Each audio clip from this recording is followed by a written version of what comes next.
My name is Nikolas de Piero. I live in Valletta in an old historic house. It might not have been the grandest of all the houses, but it was certainly a good house in the days of the knights, because in it lived the Italian admiral for some time. It's named after him. That's why it's Casa Rocca. His name was Rocca. Don Pietro la Rocca. We're open to the public because we have become a relic. All the other houses like us are now in Valletta banks and offices and shops. And we're trying to keep this alive. It gives the impression of Maltese aspiration, pretension, taste. We have a lot of confidence. We got a lot of this confidence from the knights. The knights, we always talk about the 8 languages of the knights.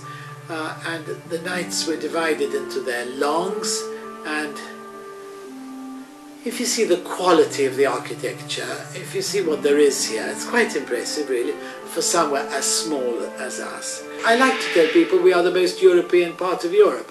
I have such a special feeling for Indina, possibly the smallest city in the world.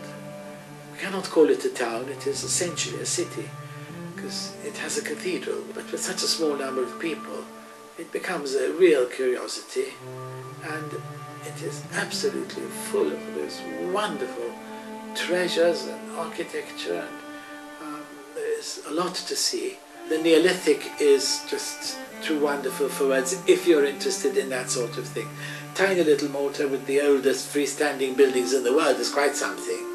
The Church of St. John's, again, a unique and most international area. Once you stand in it, you've got a bit of France, Germany, Italy, Spain, Portugal, England. They're all there, 1500s, wonderful.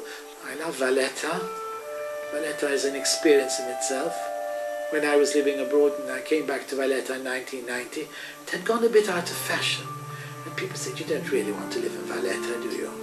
And now everybody wants to live in Valletta. And it's a wonderful place.